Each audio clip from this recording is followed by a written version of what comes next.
You've made the decision to move to Southwest Florida. You're thinking Fort Myers or Cape Coral. Which one's best for me? We'll discuss that next.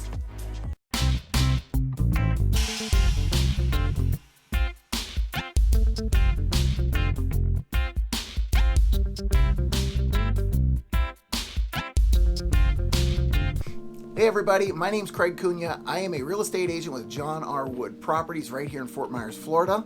So if you want to know what it's like to eat, live, play, sleep, or buy real estate in Southwest Florida, then go ahead and like, comment, and subscribe to these videos so that you don't miss when the next one comes out. I'm getting so many calls from people every week that are asking questions about the area and see how I might be able to help them. So if you would like any help, please reach out to me either by phone, text, email, carrier pigeon, smoke signals, whatever your preferred method. I've got your back when moving to the Gulf Coast. So this week we're going to discuss the differences between Fort Myers and Cape Coral. You've already decided that you think Southwest Florida is good for you, but now you've got two cities that are so different from one another. One's more established, it has a historic area. The other one's relatively new and wide open with plenty of new areas to explore and build.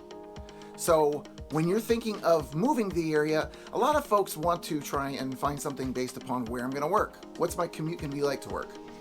I like to encourage people to think about what does your lifestyle look like and what's it going to be like when you're not working?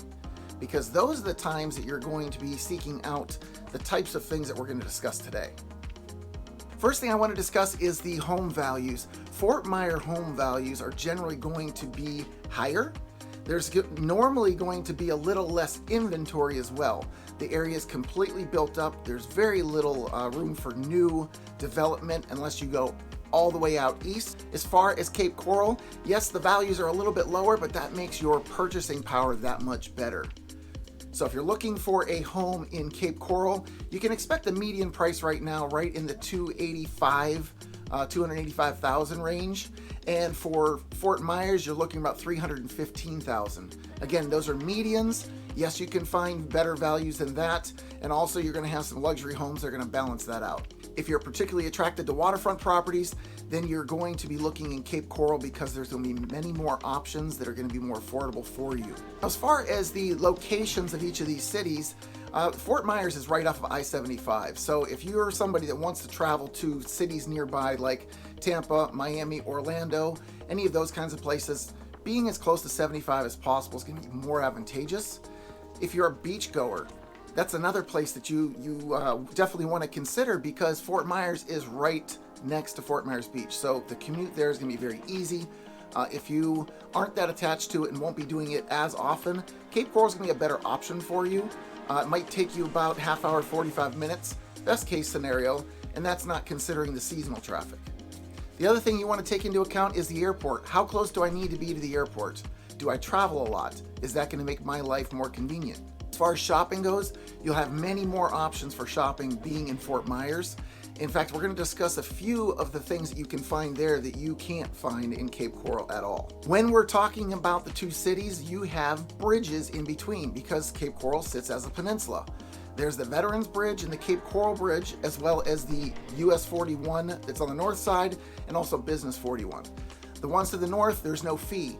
The ones that are down at Veterans and Cape Coral Parkway, there's a $2 round trip fee that will be applied. The other thing to take into consideration is there's going to be additional traffic on these bridges. So traveling for work hours, you may find it back up a bit. Count that into your plans as you're traveling around. And that's not to say that it's going to be any better in Fort Myers, especially in season. If you're traveling from I-75 back into the city, you're going to have similar traffic. It's just the way the flow of the traffic is going to be. Now getting back to the shopping. With shopping, you will have all the large names that you're used to, the Targets and the Walmarts, the Kohl's. Those kinds of things are on both sides of the bridge, so each city is going to have those. You'll still also have many options as far as food goes, but there's some things that you will only find in Fort Myers because it is more established. And those are Best Buy, Bass Pro Shop, Dick's Sporting Goods, Costco. Those are things that can only be found over on the Fort Myers side. Also restaurants. You're only going to find things like P.F. Chang's, Capitol Grill, Ruth Chris, Connor Steakhouse, the Veranda, which is down in the historic area of the downtown Fort Myers area, and also all of downtown Fort Myers as far as the nightlife. There's a courtyard down there where there will be live music. There's multiple venues down there, both bars and restaurants that have entertainment. Many of the bike nights and art walks and music walks will all happen in downtown Fort Myers. So that's something you can't get in Cape Coral. On occasion, there might be an event held in Cape Coral.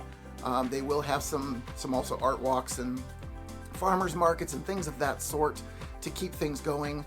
There is a pub crawl that they do on occasion as well, and a bacon fest. So there are some things done there, but on a smaller scale.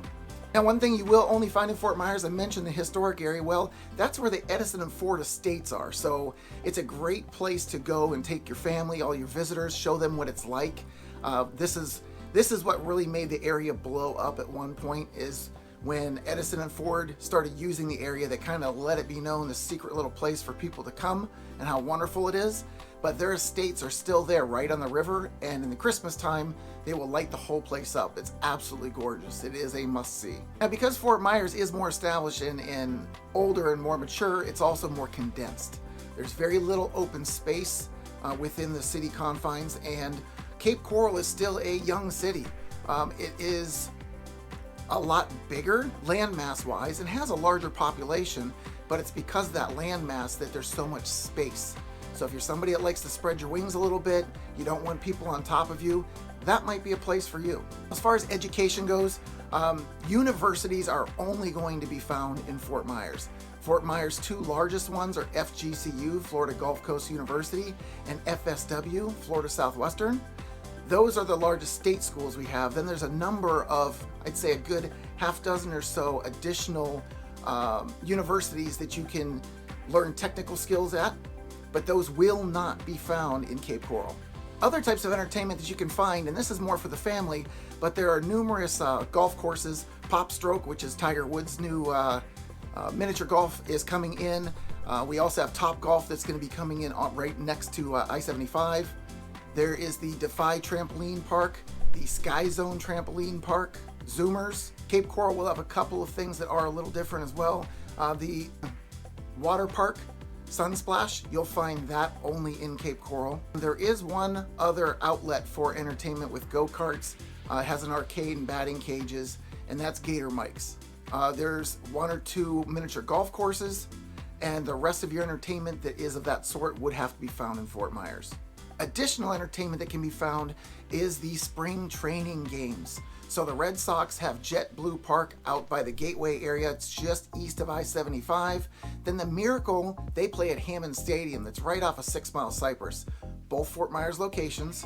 So if those are things that are important to you and you don't want the extra travel, then Fort Myers is something you may want to consider. Also, we have a amateur hockey team or semi-pro hockey team that's the Florida Everblades, and they play at what's currently called the Hertz Arena. That definitely could change, but they do have those games. When we get back to normal, that will also take over and happen once again. Once more, another shopping thing that I failed to mention before, so let's go over it now, is the outlet stores. There's 118 stores that are down at the Miramar outlets and 140 at Coconut Point down in Estero. Those are massive outlets of stores and restaurants that you can just spend the day there. Those are only found in the Fort Myers area or South Fort Myers, cannot be found in Cape Coral. So if you want that nearby, then that's another reason for you to consider Fort Myers. Lastly is the hospitals. Health Park, which is right off of Bass Road in Summerlin. It is the most renowned hospital that we have in the area, and it is one of the most popular because it is so good. Also, the Golisano Children's Hospital is right across the street from it. So two great healthcare avenues that you can go to right in the same area, and they're both in Fort Myers. Well, that wraps up the basics between Fort Myers and Cape Coral. Obviously, there's much more to consider if you're moving to the area, and I would love to be able to talk to you about it. So go ahead and reach out to me by phone, text, or email. Comment below. Please like and subscribe so that we can keep sharing these videos about what goes on in our area. And if you're considering moving to the Gulf Coast, I've got your back.